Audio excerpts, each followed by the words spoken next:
So, ito yung nabili naming bahay. Ayan siya. I-video ko lang siya, no, para makita natin kung ano yung itsura niya. Ayan. Andito kami ngayon kasi may dadating na cleaners. So, pasok tayo. Empty house tour. Hindi pala empty house tour. Dirty house tour. So, ayan. Nagdala lang kami ng table para may table kami. And camping chair yung dala namin. So, ito yung itsura.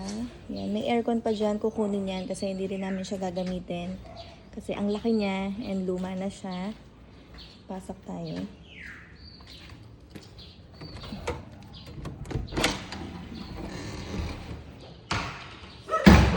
Ayan siya.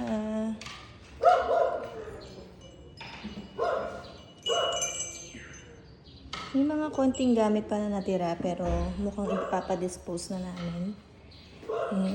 Ayan. Ito yung sala and bala kong ilagay dito yung aming sala and dining dito. Pero dati, ang dining nila is nandito sa banda dito. Mamaya puntahan natin.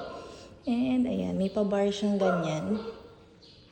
Medyo hindi ko bet, pero house tour lang naman to. Ito, dala na namin dapat itong water na to.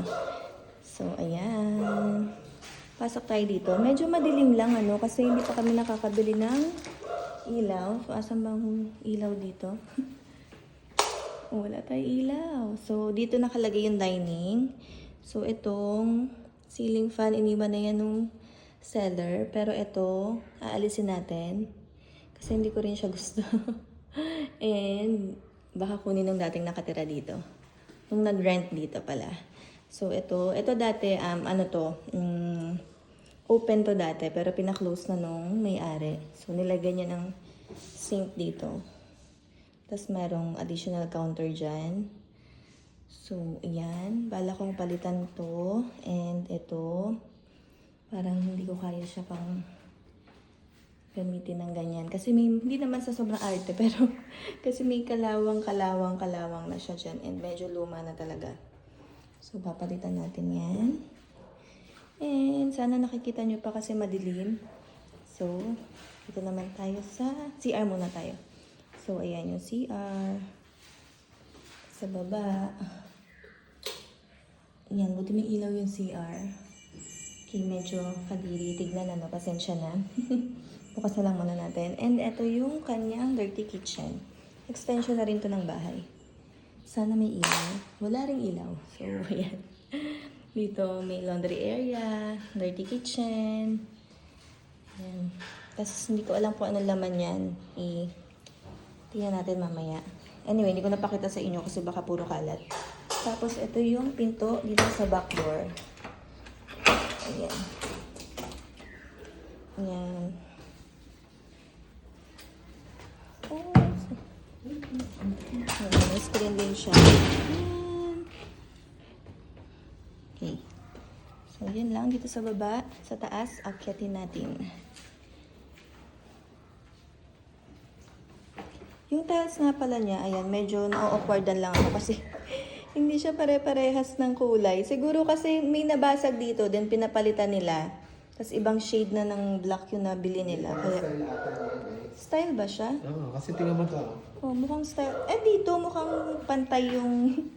Ito, sakto. Ito, hindi siya style kasi diba? So, ayun. Pero okay na rin kasi pinalitan nila. Kesa basag-basag siya. So, okay tayo sa taas. Ayan. Tanggalin ko na to? Yes, ayan. May pa-plastic. Dapat pala, May pa-plastic pa sila Hindi dyan. ako yung drill ko. So, ayan. May plastic pa rin yan. Hindi ko alam. Siguro dahil sa aircon, ayaw nilang umakyat yung lamig. Kaya may plastic. Anyway, akyat tayo. So, yung flooring, ganyan.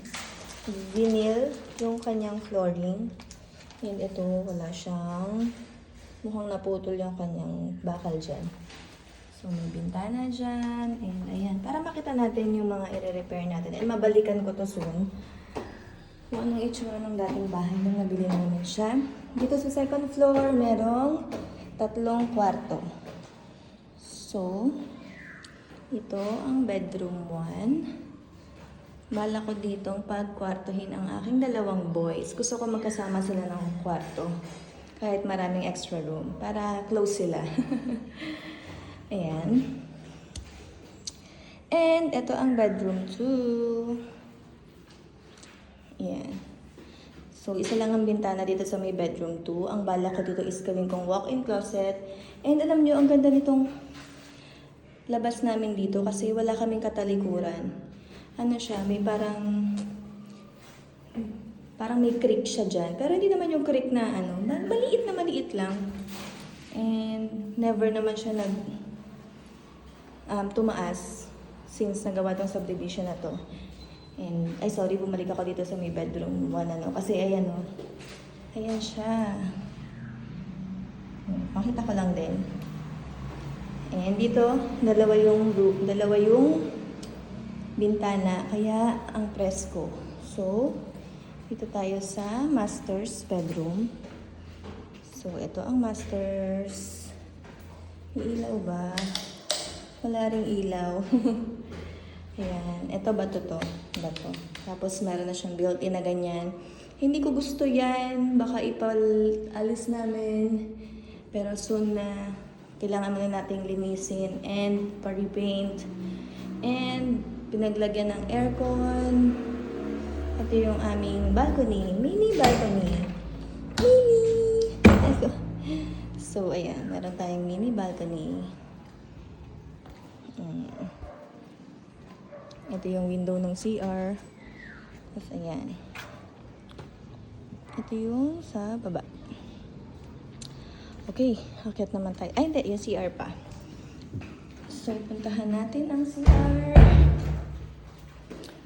Dito sa second floor. Ang maganda dito kasi lahat ng floor may CR.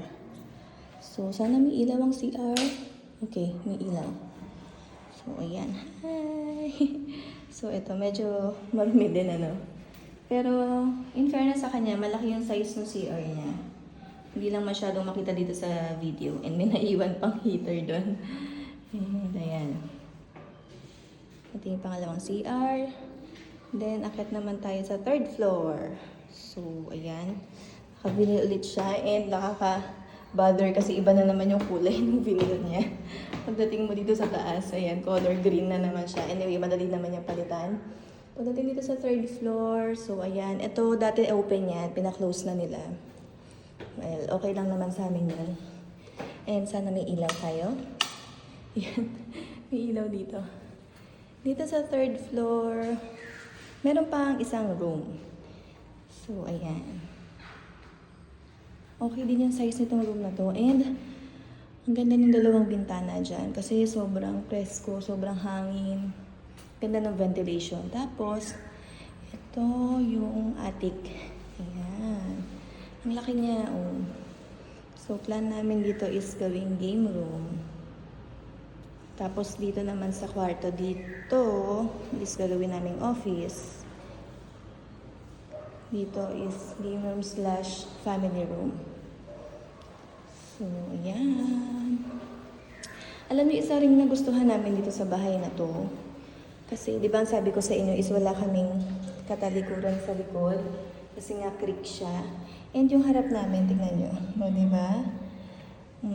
Wala rin kaming bahay na kaharap. Although meron, pero firewall nila yan. Kaya, ayan, wala kaming kapitbahay sa harap. Nagets nyo? Gulo ko, no? Anyway, ayan, ganito yung itsura niyan. Yung third floor. Tapos, may CR din tayo dito sa third floor. Kumagaling. Ayan. Sa lahat ng CR, ito ang pinakamalinis. Siguro hindi masyado nagagamit. Pero, ayan. In fairness sa kanya, klaro yung CR niya. Ayan. Kailangan lang talaga niyang linisin. And, balak namin palitan lahat ng CR, lahat ng fixtures, tiles, and everything. Ayan, medyo humaba na yung video natin. Soon, kapag nalinis na siguro mag-house tour ako ulit. Para memories ko rin naman kasi to, no? Hindi lang para i-share sa inyo. So, yun lang. Bye! Say bye! Sako, nandiyan ka.